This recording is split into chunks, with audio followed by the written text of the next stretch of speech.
Well, hello everyone. Welcome. I can see we've got folks that are still joining us, which is great. I'm happy to see everyone that has joined us today for this webinar entitled Achieving Conflict Minerals Compliance. I'm Jennifer Kraus, Chief Scientific Officer here with Source Intelligence, and we have a great program lined up for you today. So while we've got a few folks still logging on, let me start with a handful of housekeeping items. If you have questions during the webinar, please enter your questions in the questions section of the GoToWebinar panel. We will have some time at the end of our presentations to address your questions.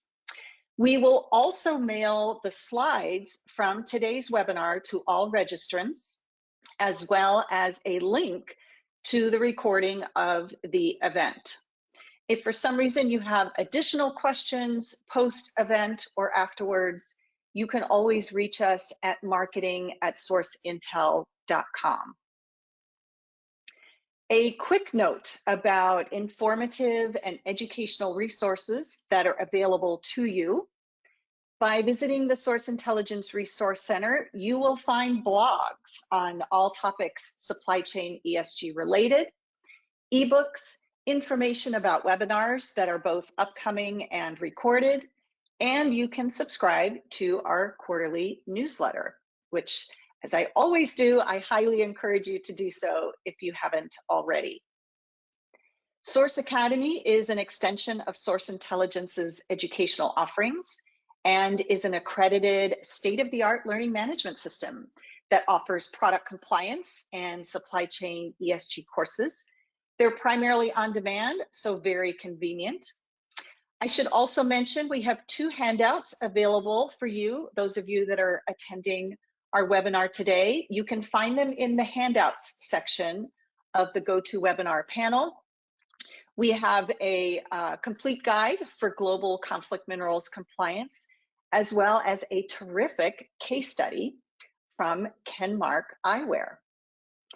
So let me talk about our agenda today, and then I will introduce our speakers. We will start out with a discussion with regards to conflict minerals compliance requirements. We'll move on to some of the challenges that are associated with complying with those requirements. We'll cover best practices for conflict minerals compliance, and we will hear about a success story, a conflict mineral success story from Kenmark Eyewear. And as I mentioned a moment ago, we will have some time at the end for a live Q&A session. So, housekeeping stuff's out of the way. Let me now introduce to you our wonderful speakers for today. We have Dee Dee Reese with us. Dee Dee is a supplier support team lead for Source Intelligence. She has worked in both the United States Air Force and civilian sector environmental, safety, and health industries for over 30 years. For the past 10 years, she has been committed to helping companies reduce environmental impact through effective supply chain compliance management and conflict minerals program compliance. Dee Dee obtained her bachelor's degree in occupational safety and health and a master's degree in emergency services management from Columbia Southern University in Alabama. So we're thrilled to have you today, Dee Dee. We also have Susan Parker. Susan is the Vice President of Supply Chain at Kenmark Eyewear in Louisville, Kentucky, where she puts her over 40 plus years of supply chain experience to practice each day. 40 plus years, Susan, that's fantastic. Susan has extensive knowledge across all levels of social compliance, trade, import, purchasing, and logistics, and works to maintain social compliance initiatives across all divisions of Kenmark Eyewear. Susan obtained her bachelor's degree in business administration at Indiana Wesleyan University. So thank you for being here, Susan. With that, I am going to hand it over to you, Dee Dee, to get us started.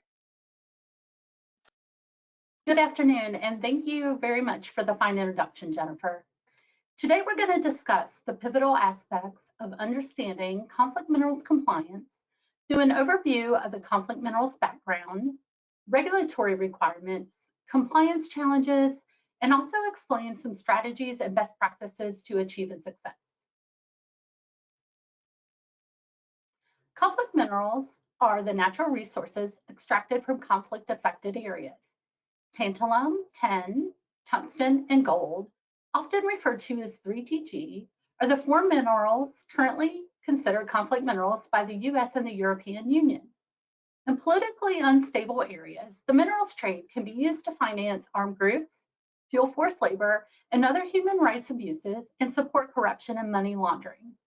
To combat these unethical practices revolving around the extraction and trading of 3TG, the US and the European Union took action to regulate the sourcing of the 3TG in the supply chains in the form of the US Dodd-Frank Act and the European Conflict Minerals Regulation. These regulations require conflict minerals compliance from companies, suppliers, and importers within the scope of their respective laws. Conflict minerals compliance is the process of conducting mandatory due diligence to identify the source of the conflict minerals in a supply chain and reporting on the utilized smelters and refiners. It also requires ongoing due diligence to ensure systems and processes are in place to identify, manage, and report risk within the supply chain.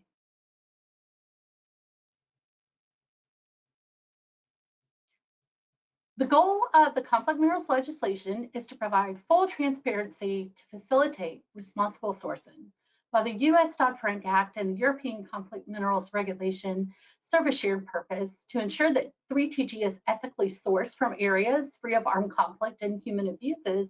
They do, however, differ in scope, due diligence, and their reporting requirements. We're going to first take a brief comparison of the scope and follow with an overview of the reporting requirements of each regulation. The Dodd-Frank Act, Section 1502, was enacted July 21st, 2010, and it is applicable to publicly traded companies selling products within the US that may contain 3TG, which is sourced from the Democratic Republic of the Congo, otherwise known as the DRC, or any of the surrounding countries within scope of the regulation. It also requires companies to disclose their use of conflict minerals where any of the minerals are considered necessary to the functionality or production of their products. The European Conflict Minerals Regulation applies to companies that import 3TG into the European Union from conflict-affected and high-risk areas, otherwise known as CARAs. All imported 3TG is subject to the regulation, including processed metals, mineral ores, or concentrates. The due diligence procedures and reporting requirements are where the primary differences begin between the regulations. Starting with the Dodd-Frank Act, it stipulates companies must perform due diligence to ensure responsible sourcing of the 3TG. Due diligence means that you are documenting that you are taking reasonable and thorough steps to ensure responsible sourcing of minerals. For downstream companies, for example, your component and product manufacturers, this means establishing a conflict minerals policy and program, consistently engaging with suppliers to collect data, and reporting that data to their customers and/or the government agencies as applicable. It also established a formalized 3TG reporting process, which consists of 3 steps: filing a report with the US Securities and Exchange Commission, known as the SEC, tracing the 3TG back to the smelter of origin via a reasonable country of origin inquiry to determine if it's sourced from the DRC or the surrounding countries, and to complete a Form SD to verify how the origin of the 3TG was determined. If it is determined that the 3TG originates from DRC or surrounding country, due diligence in the form of a CMRT is required. The European Conflict Minerals Regulation has different 3TG compliance and reporting guidelines for upstream and downstream companies. Upstream companies, which include operations with the mines, smelters, refiners, must conduct due diligence and report the imported 3TG. Downstream companies which import or distribute end user products containing 3TG are exempt from the regulation, but however, they are highly encouraged to do the voluntary reporting. There is no established 3TG reporting format, but upstream companies are required to follow the Organization for Economic Cooperation and Development, OECD, 5-step framework, which requires companies to establish a strong company management, identify and assess risk within their supply chain, design and implement a strategy to respond to the identified risk, carry out an independent third-party audit of supply chain due diligence, and report annually on supply chain due diligence. By complying with conflict minerals regulation, you are contributing to a more transparent and ethical global supply chain. The RMI has developed 3 templates for due diligence reporting: the conflict minerals reporting template, known as the CMRT, the extended minerals reporting template, known as the EMRT, and pilot reporting template, known as the PRT, to facilitate the due diligence reporting. I'm going to do a brief overview of the 3 templates and then provide a brief synopsis of the primary differences. The conflict minerals template is a standardized template for reporting 3TG and is a global tool used across all industries and essential to conflict minerals compliance. The purpose of the CMRT is to guide companies through collection of supplier data on 3TG within their supply chains. Companies utilize the CMRT to meet conflict minerals reporting requirement and publicly disclose source and information to investors and customers. Under the Dodd-Frank Act, reporting is required for public companies that manufacture or contract to manufacture products which contain conflict minerals necessary for the product's production or functionality.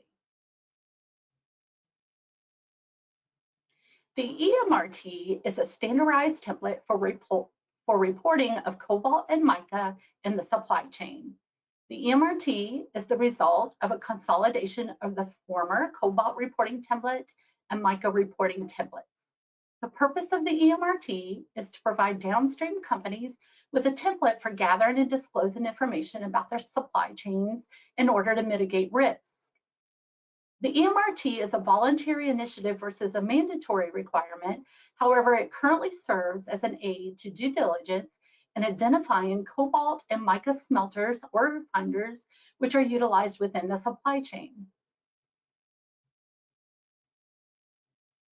The PRT was developed by the RMI to collect due diligence information for the minerals not covered by the CMRT and EMRT.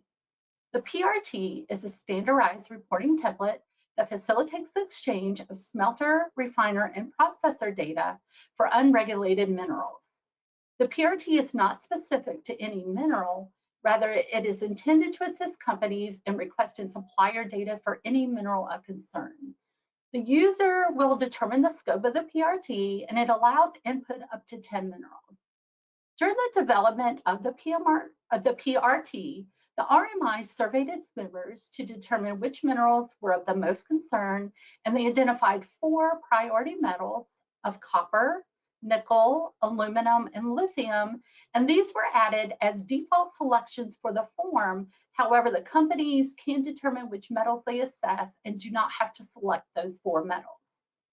The purpose of the PRT is to assist downstream companies in gathering and disclosing information about their minerals of concern. The PRT is a voluntary initiative versus a regulatory requirement. While the RMI does not collect the completed PRTs from companies, the organization does collect completed PRTs from its members, and PRTs should be provided to your customers as a good practice message. So a brief synopsis of the metals and the minerals and the way to determine a difference between the forms is the CMRT and EMRT are metal specific, whereas the PRT, the user gets to determine the scope and the metals. And the CMRT is mandatory reporting for 3TG within the supply chain. However, the EMRT and PRT are voluntary reporting at this time. 2 of the primary challenges that suppliers may encounter when developing their compliance program are effective supplier management and no published standard for what's an acceptable response rate. While it might sound simple, effective supplier supplier engagement can be one of the most difficult hurdles. Some of the common challenges are uncertainty on how to start the process or what steps need to be taken, lack of the suppliers and access to their complex supply chains, finding the correct points of contact, incomplete or inaccurate survey responses received back from the suppliers, and overall lower response rates. And this leads to the next challenge of there is no published standard of an acceptable response rate. There's no designated minimum or maximum level of what is acceptable, and this will depend greatly on a number of factors, such as when the program was rolled out, how many suppliers are being queried, and the business sector which is impacted. However, the common assumption is the greater number of suppliers which provide the information, this will increase the probability of your SEC filing being accepted as reasonable. Compliance is critical. The implications and repercussions of noncompliance are damaging to any business on many levels. In the United States, the SEC does not currently impose fines on companies using conflict minerals. However, companies who do not comply in good faith are subject to Section 18 liability, which this rule calls for civil penalties against any company knowingly making false or misleading statements. Beyond civil penalties, companies must consider the impact of the noncompliance on their public reputation. Failure to comply can also risk your relationship with your customers who expect transparency in conflict minerals reporting. Failure to act can be particularly damaging to U.S. companies who are not in compliance, and third parties such as suppliers and agents may disengage from them. You may also lose public support as human rights activists, non-governmental organizations, and consumers may expect your products to be conflict-free.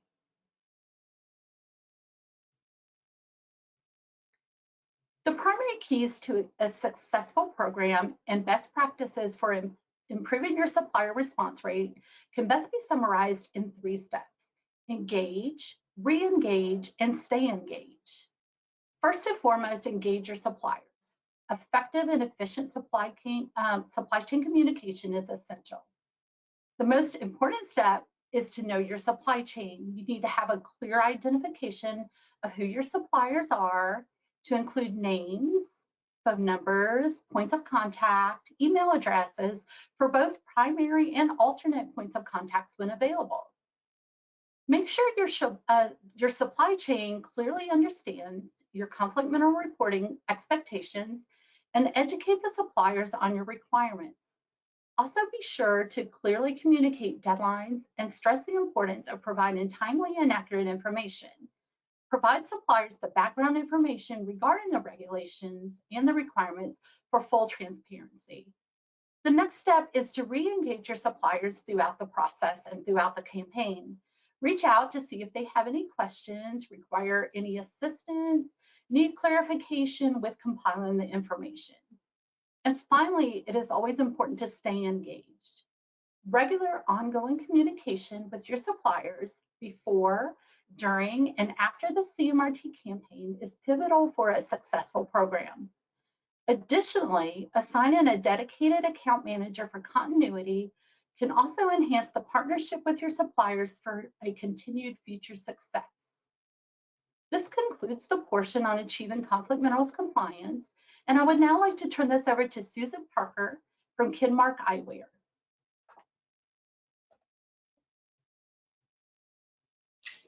Thank you, Dee Dee. That was a great presentation, and I took notes while you were talking. It seems like every time I talk to Source Intelligence, I learn something new and something that I can add to my conflict minerals or my corporate social responsibility portfolio. Thanks so much. Also, I wanted to thank Jennifer for the great introduction. And she's right, I have been at Kenmark for 4 decades, 4+ decades actually. And I will say that you don't stay at a company this long, most people don't, if they aren't really living in their dream job. And I can honestly say that Kenmark is a great place to work, and it is my dream company. So Dr. K also mentioned a lot of educational materials that are available on the Source Intelligence website.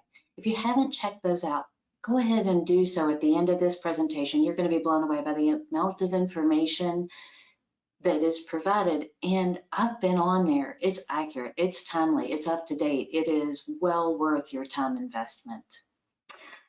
So I am the Vice President of Supply Chain at Kenmark Eyewear.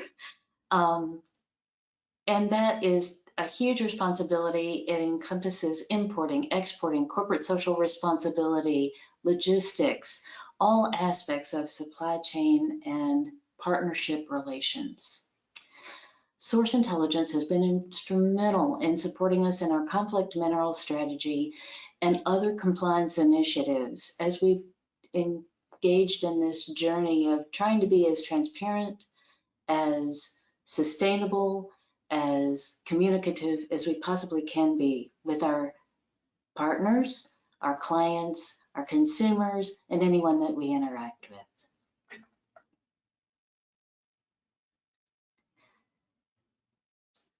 So we are a 100% ESOP company. What that means is that all of our efforts and time investments, including compliance initiatives, have an even greater reward for all of the folks that work here. The other thing that it does is it ensures that everything that we produce for our consumer base, for our clients, is produced with a high level of integrity, a high level of engagement, and a high level of just dedication, just making sure we're doing the right things for the right reasons at the right time.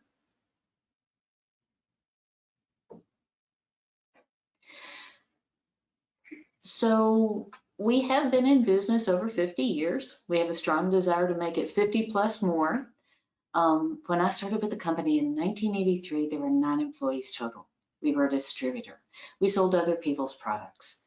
In 2024, we are a global importer. We have cooperations with partners in 8 countries now. And we have really had to learn how to adapt and change to an ever-growing, ever-changing, ever-evolving global trade environment. So partnerships do matter.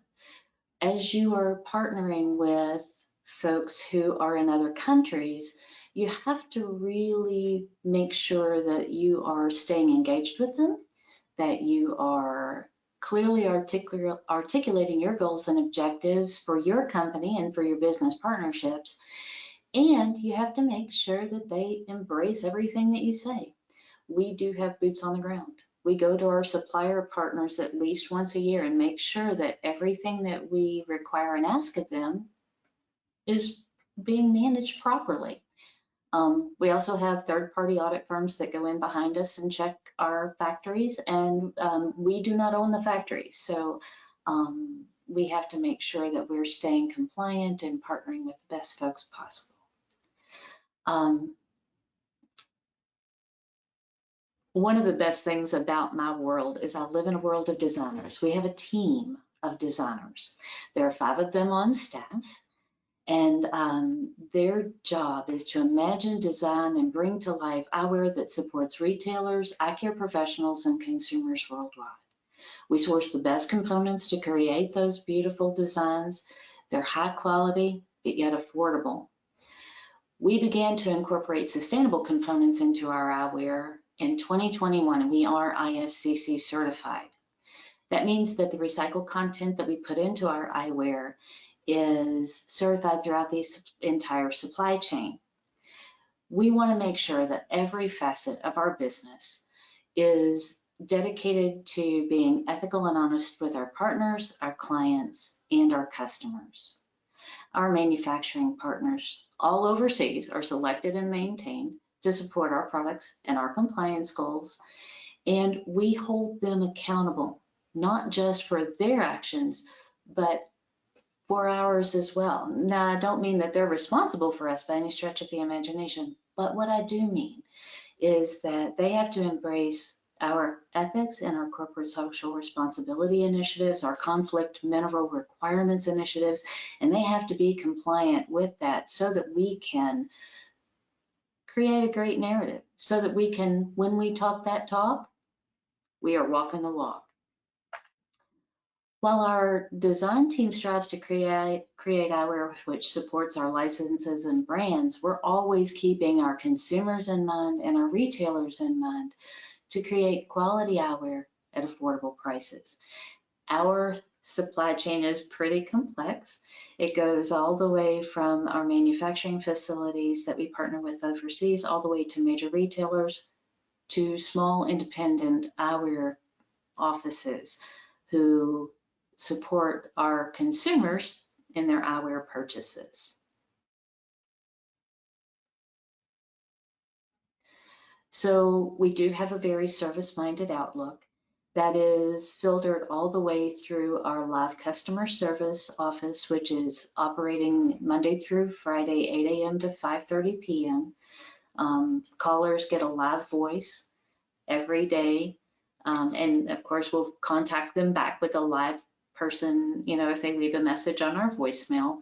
And that customer service team is educated and dedicated to continually providing the best information possible to our clients and to any consumers who may call. Now, we don't directly interface with the consumer. That's handled through an eye care provider. We are FDA governed as a Class 1 medical device, and we don't typically dispense out of our location.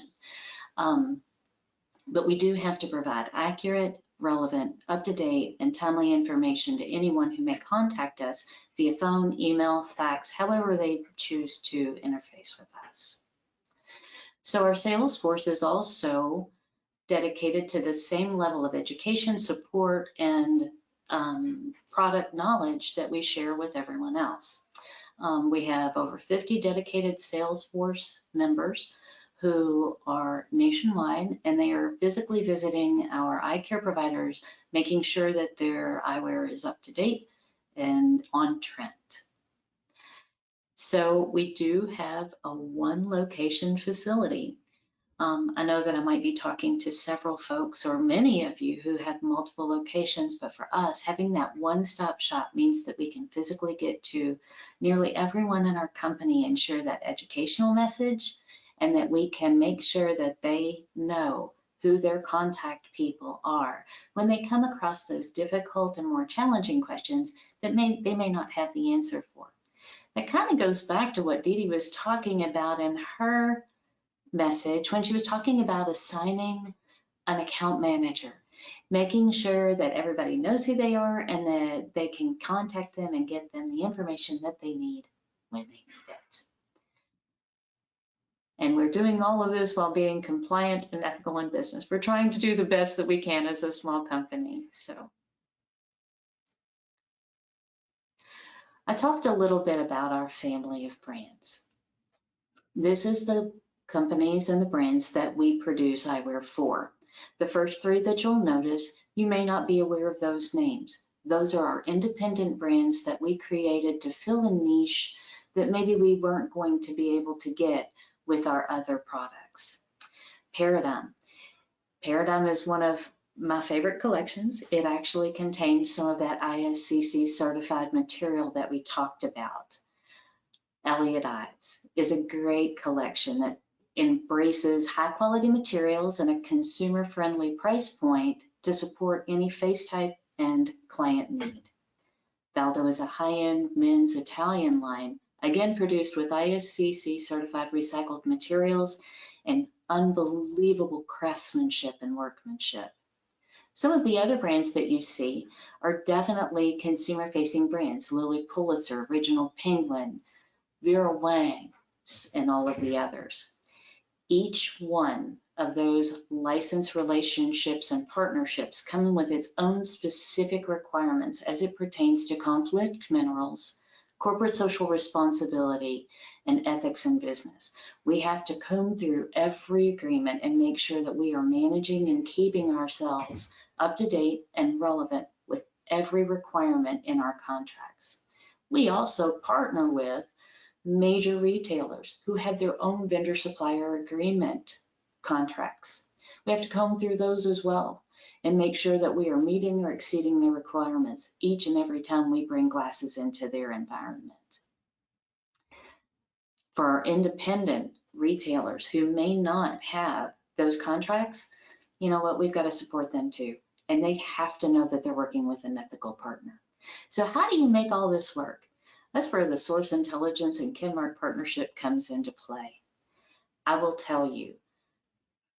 Okay, you're going to see on this slide that in 2014, our response rate wasn't great. Out of 57 responses, only 16 replied. That is a pretty dismal response rate. But I tell you what, I've got the best program manager that you can possibly imagine. Her name is Chin, and she's been with me for a decade. She is a Source Intelligence rock star. She comes alongside me each and every year, and about a month before our campaign begins, she said, okay, Susan, it's time to do our campaign. What's your supplier matrix look like this year? I kept that matrix up to date and relevant all throughout the year, and I've got it ready to share with her when she says it's time for our campaign. We go through everything. We talk about the folks that we deleted, and a lot of times we've deleted or stopped doing business with a factory by and large because they couldn't uphold our ethics requirements. And they weren't responsive when we asked them for conflict minerals requirements or any other corporate social responsibility initiative. So we've had our pre-game meeting. We craft our email. We primarily communicate via email with our supply chain. And we craft our email to our suppliers. That email is educational. It is a communication about expectations, deadlines, commitments, and transparency. So we launch our campaign on a very specific day. Usually it's around the end of August. And then I log on to the Source Intelligence website every couple of days and I view my responses. I know exactly where my suppliers are in the supply chain, and I go as deep into my supply chain as I possibly can. I get down to tier 2 and tier 3 suppliers. We have narrowed our scope to about 40 to 45 respondents. And like I said, some of the factories that we've stopped doing business with were just ones that we found weren't in our ethics program, if you will. So we've got our folks moving, we've got our supply chain engaged, we've got our partners on deck, and we try to meet a deadline, which we never do. But that's okay, because we always finish the program. Sometimes it's about a month late because we've always got those couple of stragglers, the ones that need help. And Chin comes along beside me, and she is copied on every email, and she sees that I've reached out to someone 2 times, 3 times, 4 times, and I'm just not getting the effective reply. She comes alongside me, answers any questions, and supports me, and just jumps on. She's like, come on, and we're in it together. Let's move this. And she has just been incredible to work with. I cannot begin to tell you how difficult my campaign would be if it wasn't for the strong program manager that Chin is. So, you know, I really do want to just encourage you as you work through your conflict mineral campaign requirement launches, your requirements and your launches, you're partnering with Source Intelligence and sharing that journey with them. It is important. It is critical for your business, and it is extremely important for all the partnerships that you have within your organization. Just to recap, a few keys for success. Understand your goal and intended outcome. Make sure that you know what you're going to do, when you're going to do it, and when you can finally close that book and say, that chapter's done and we did a good job. We got the great response rate that we were looking for. Throughout the year, maintain, update, keep relevant your supplier matrix, complete with contact information, especially the best ways that you communicate, and have it ready when you're ready to start your campaign. Coordinate with your Source Intelligence team to launch your program in a timely manner. Mark your milestones, keep your deadlines if you can. We're not great at that, but you know what? We get 100% response rate, maybe just a little late. Communicate, communicate, communicate. Be transparent. Just work with the team that you have. Stay educated. Make sure that you're launching a good campaign every year, year over year, and that you're doing it in accordance with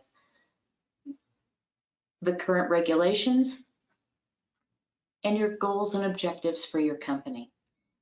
Don't ever stop working for 100% compliance. It's doable. It really, really is. If you're managing your supply chain well, if you're partnering with the right group, 100% compliance, it's pretty easy to get, especially once you get your feet wet. Now, 2014 wasn't so easy, but by 2017, we had it figured out, and we've been doing pretty good ever since. So I do encourage you to build strong partnerships and relationships with your SI team.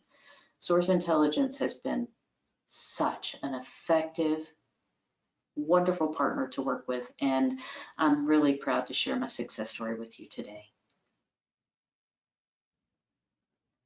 That's really all I have to share, and I hope you guys have a great day. I'm going to turn it back over to Dr. K, and I think we're going to open it up to some Q&A. Wonderful. Well, thank you very much, both Susan and Dee Dee, for your presentations today. I thought I'd share some thoughts, redundancy, Department of Redundancy, with you before we open it up for Q&A. But in thinking about what we've just heard, there's a strong resounding message that building and maintaining regular and persistent communication with suppliers leads to partnerships. And it's the strong, healthy partnerships that enable compliance. You know, Dee Dee, you referred to engaging, re-engaging, and staying engaged. So engage, re-engage, and stay engaged. I love that. And Susan, you stressed the importance of partnerships, both with suppliers as well as source intelligence. So I looked up the definition because I'm a nerd. Some of you may already know this, but I looked up the definition of partnership in the Merriam-Webster dictionary. And there are several definitions, but one of them is partnership is defined as a relationship resembling a legal partnership and usually involving close cooperation between parties having specified and joint rights and responsibilities. So yeah, that's kind of a legal definition, but I think a key phrase here is close cooperation. So closely cooperating with suppliers during re-engagement and while staying engaged is what's going to yield those successful partnerships. So how can you closely cooperate? Well, you can start by clearly defining data needs. Susan, you mentioned specifying goals and outcomes early on. Clearly defining timelines, communicating frequently. You know, don't just engage, but actually re-engage and stay engaged. And also sharing knowledge, educating your suppliers. Education is a key theme in the Kenmark Conflict Minerals case study, which you all have available in the handout section of the GoToWebinar panel. I believe we're also going to share those with you post-webinar. But help your suppliers understand why you're asking for this data. Explain your company is legally required or that you're meeting a customer policy requirement. You know, help your supplier understand where and how they may go about collecting the data that you need. I'm going to shamelessly again plug Source Academy here, but we have wonderful courses on the topics of conflict minerals compliance, how to fill out a CMRT that our customer suppliers have taken advantage of. And you know what we've learned? Not surprisingly, that all Source Intelligence conflict minerals customers that have required that their suppliers take Source Academy courses experience increased response rates. So engage and educate to build successful partnerships for compliance.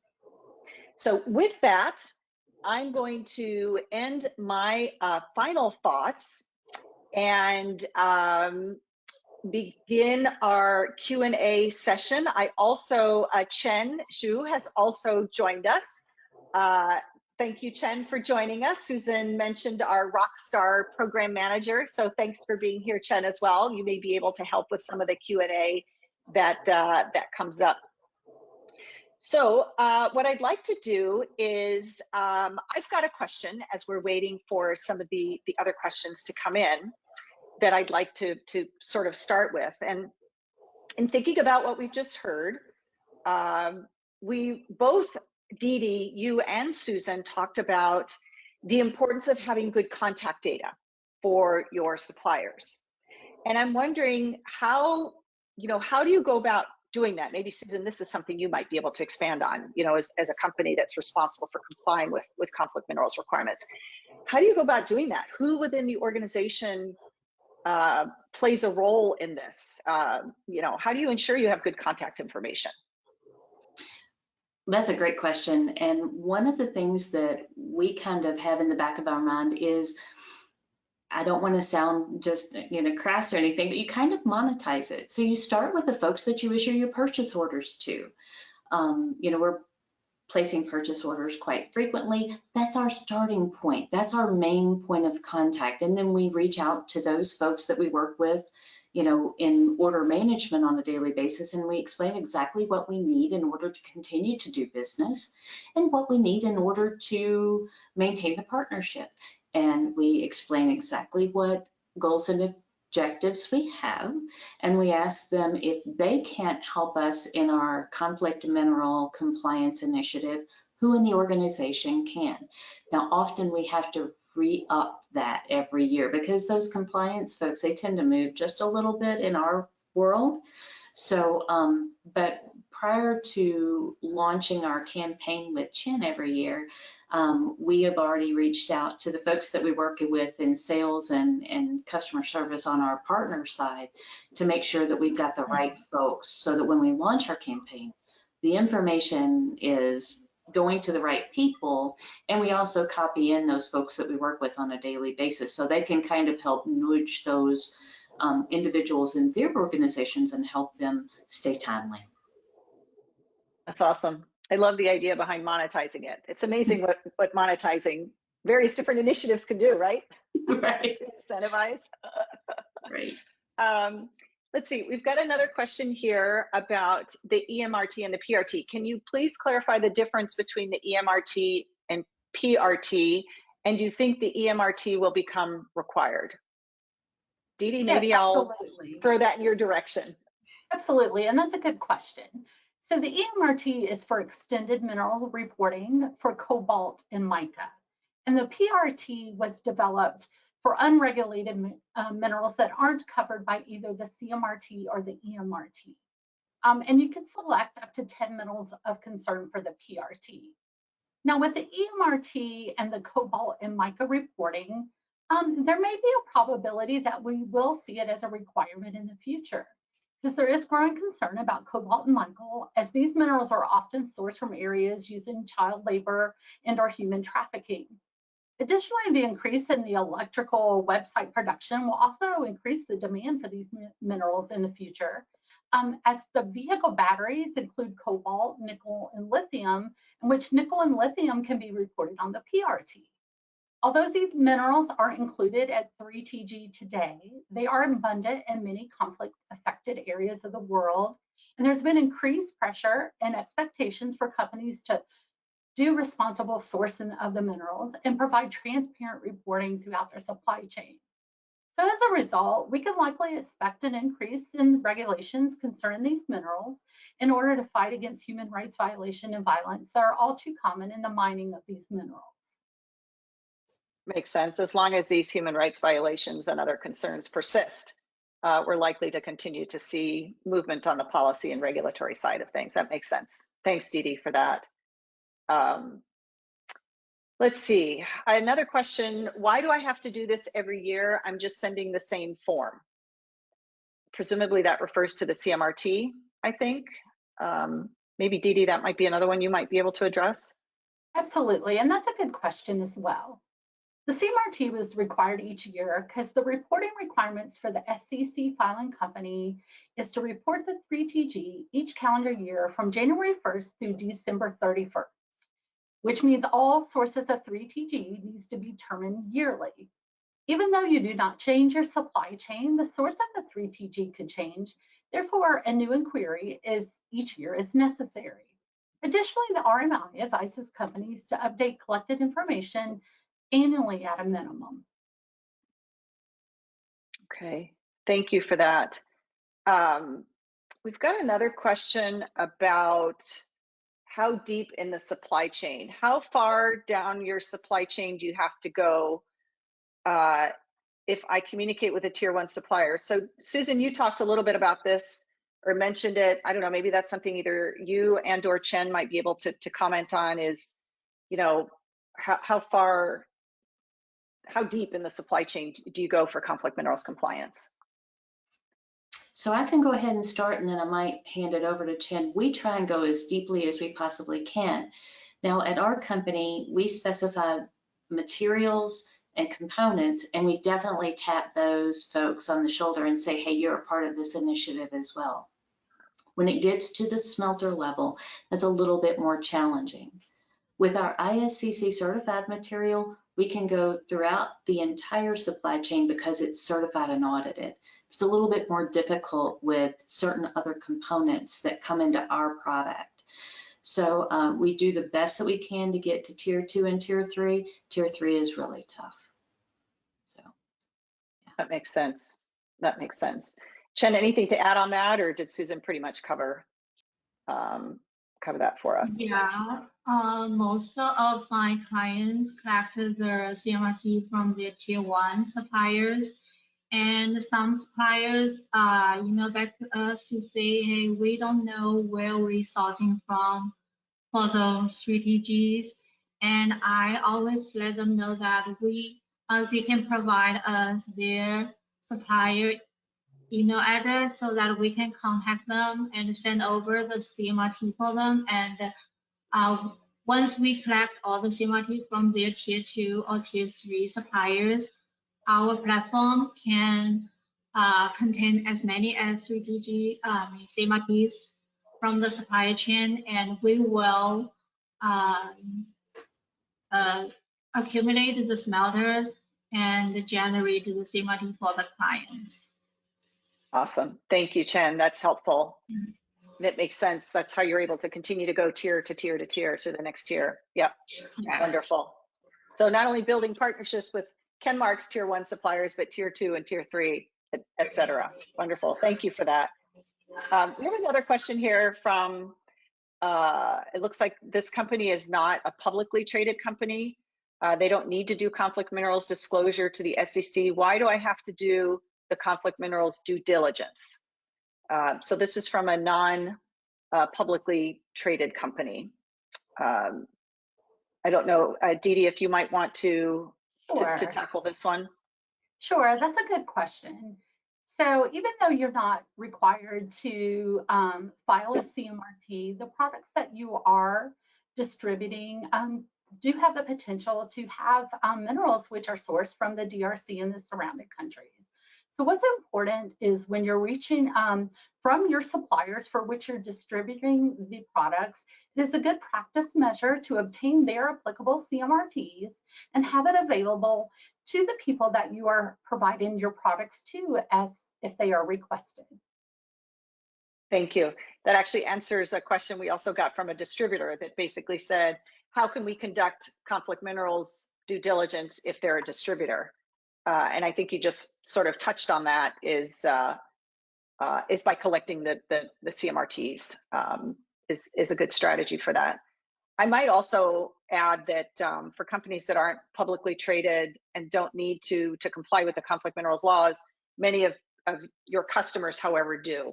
And so that also pushes due diligence requirements through up and down, actually, the value chain outside of those that have to comply with regulatory requirements. I have one other question here that's come in with regard to managing. How do you manage multi-language and multicultural relationship with suppliers.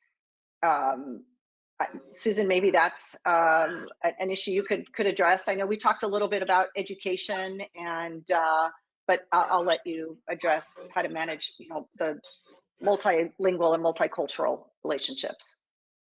I am very, very fortunate that in my supply chain, the majority of our partners that we communicate with on a daily basis do speak English, so that's very helpful.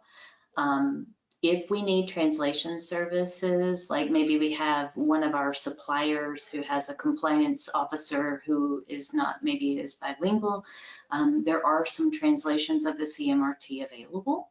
If I'm not mistaken, Chin, is that right? I think we've done that more than once, haven't we, where we've done a translated CMRT for some of our respondents? Yes, CMRT itself has many language you can choose. You can choose the preferred language to English, from English to Spanish, Germany, French, Chinese, Korean. Yeah, I can name many. And plus, our platform has been translated to Chinese, Germany, French, Spanish, depend on your depend on the supplier's IP address.